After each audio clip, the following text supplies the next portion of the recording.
A spectacular atmosphere from Rio de Janeiro at the Maracana with 32 countries, 64 games, and the Germans are the best of the very best. This is Channels Television broadcasting live from Lagos. I'm Cecilia Morogbe and you're watching Sports This Morning. Here are the headlines. They are the first European country to win on South American soil. 24 years of pain finally over for the Germans. But for the Argentines, they have to wait for another 24 years to be in the final. Or rather, they waited for 24 years to be in the final. Would they have to wait for another 24 years to be in the final? That's a very big question. With this young man on your screen, he will be going home with the best player of the tournament. A consolation prize, you will say. Well, reports reaching out from Brazil indicate that Luis Felipe Scolari has resigned from his position. But the show definitely will not be all about the World Cup. Tour de France, of course, is still on, and we'll be giving you update from that. Presently, there is a new leader as Tony Galopin took the yellow jersey from Vincenzo Nibali, while Tony Martin claims stage 9 of the tournament. Tony Martin is actually a German and is the world champion for the time trial.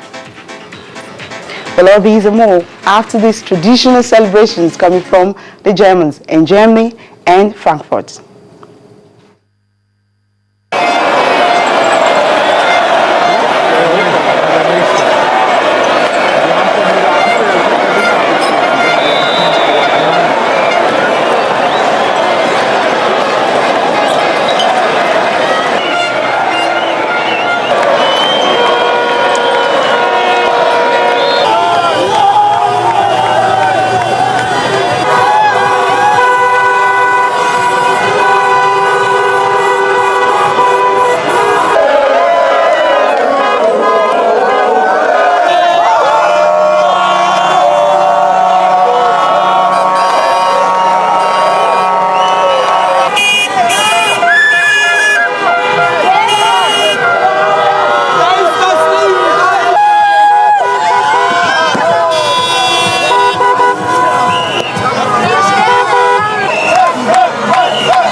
Well, the World Cup is over, and of course, the champions are the Germans.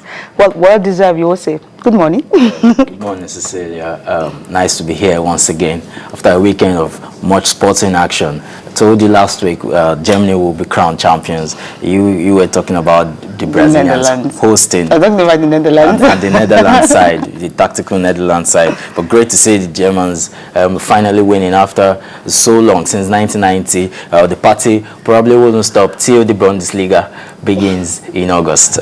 Great to see the Germans finally breaking the duck.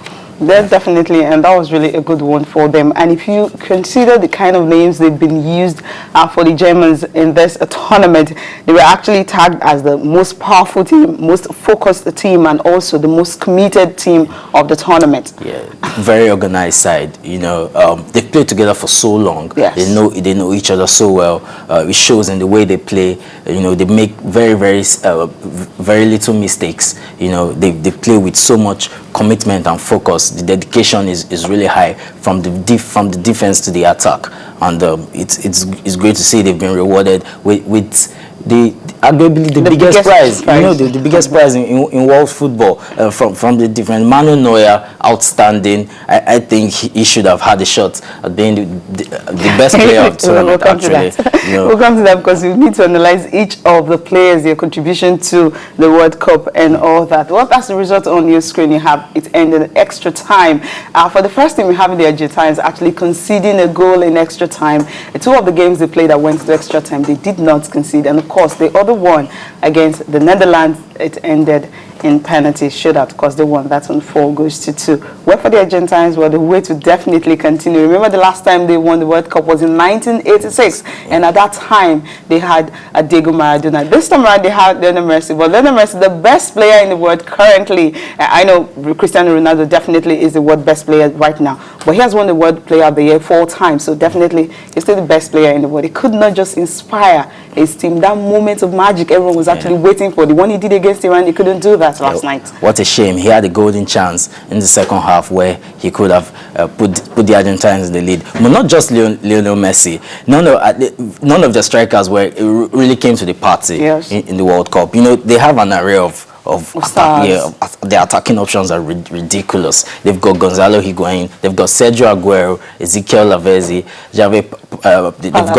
got Rodrigo Palacios. They even had the luxury to leave Carlos Tevez out of the side. So and it's strange to see them struggling to even find it, to even hit the target. If you check, it's been like that because check all the games they played from the group stage and down to the final. It was always difficult for the Argentines to get a goal. Apart from the magic that Lionel Messi actually did, the 2 free kicks he scored against Vincent Ayama. Of course, apart from those 2, and of course the other one against Iran was just a lone goal. Switzerland, Belgium, and that's how they've been playing all the game before they finally got to the finals. They were not really prolific in front of goal. And if you check the words that were used to describe the Argentines, who actually said they were confident, they had a flair, but they were definitely unconvincing. Yeah, I think it's the way they've been set up by Sabella, really. They don't really want to get carved open, so they sacrifice much of the attacking football for a more conservative approach, and we saw how detrimental that was against the Germans. Okay, now this man on your screen, of course, everyone actually expected him to win something. Yeah, really should another contender for another serious contender for the Golden Ball award.